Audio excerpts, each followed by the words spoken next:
byaribonekeje ko usanga dufite igitoro hanze n'ubu tuvugana hariho amakamyo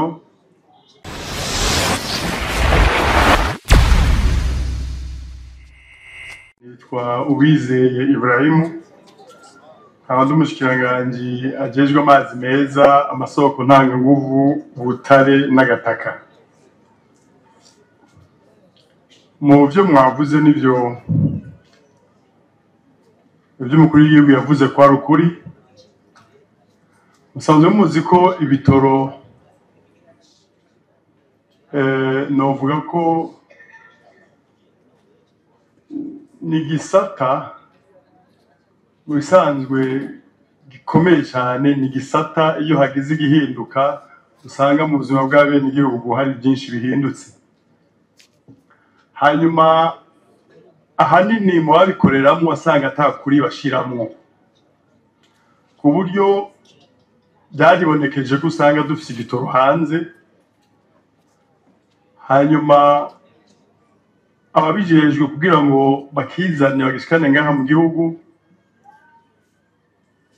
twarabishizemo n'inguvu nyinshi n'uburyo bwabonetse, ngo usanga batuzanira gike ugasanga haje amakamyo 10 amakamyo 15 kandi bari bakwiye gushira mu makamyo menshi cyane, gutyo igitoro ikaza mu gihugu cyacu.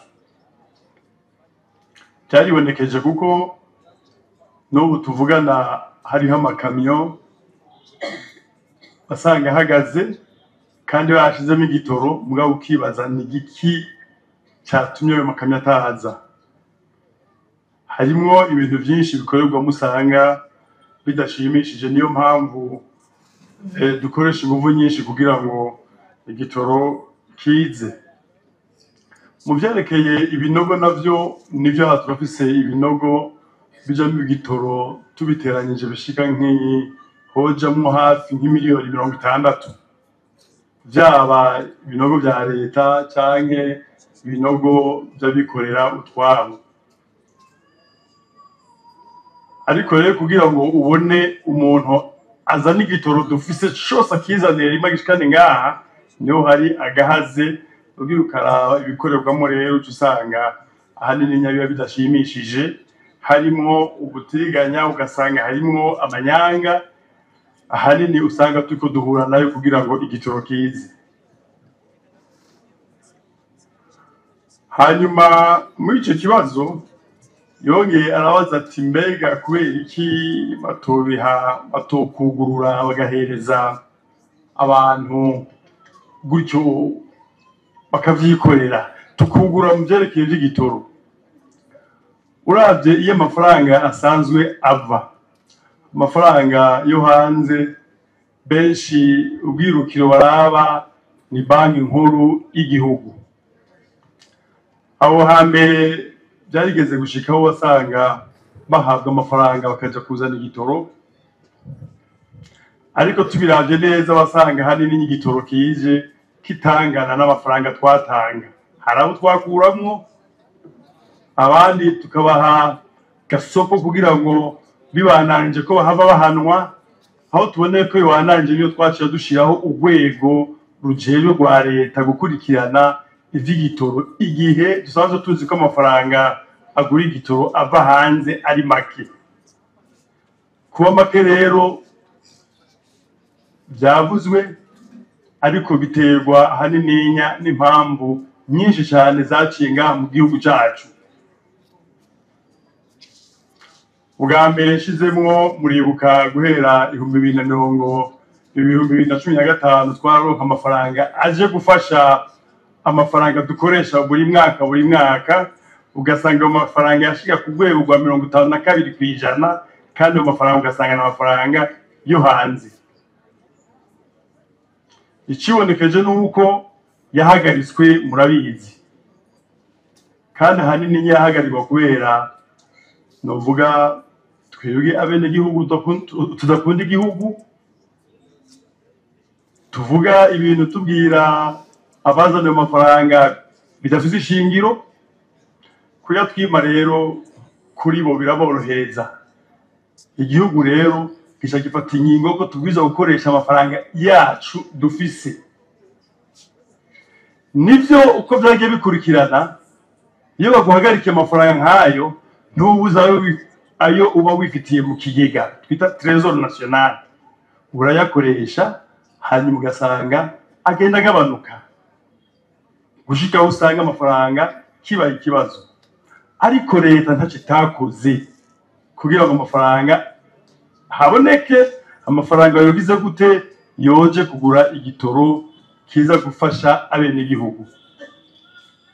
Ariko rero nk'ivyo nkuko ababitangwe babivuze, umushikanganje wa mbere yabivuze, umushikanganje byajejwe amafaranga yabivuze, ni igikorwa cya twese abarundi tugwiza guhaguruka tugakura amaboko mu mpuzu tugakora bimwe biboneka kugira ngo dushobore byinshi cyane, hama tugire gute tuzana amadovize mu gihugu, gutyo ikibazo cy'igitoro kizoja gisezerwa burundu.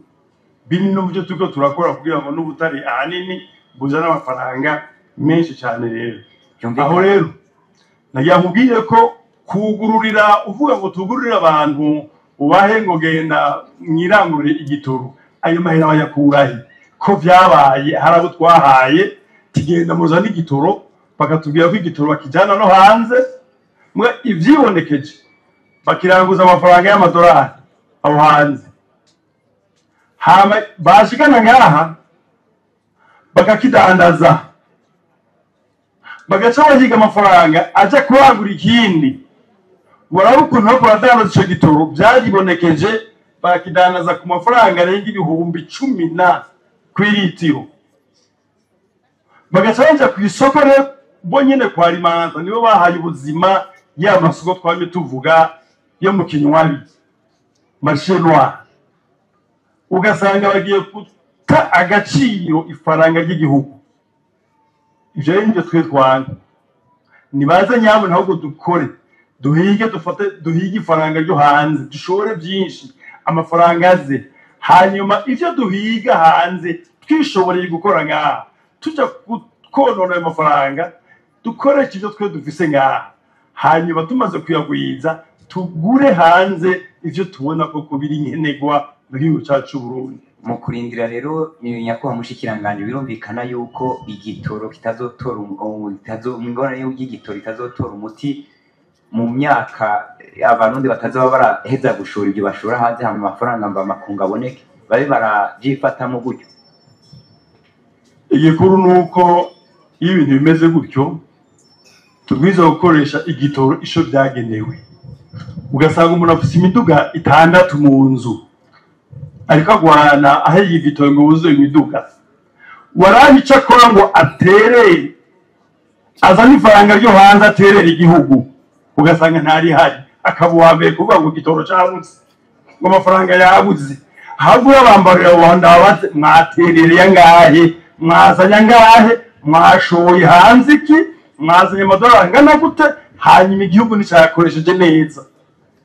Abo nibo ndondera mu gihe bitaruko rero ku mafaranga dufise igihugu kigerageza kikikokora kikaduha amafaranga yo kuzana igitoro, tugifate nkuko dutunganya amaraso yacu agendera mu buzima bwacu, tukibungabunga nkuko tubungabunga ibitugenderamo twebwe, hama tuyikoreshe ibyankenegwa. Ko niko nakwishura bakoze.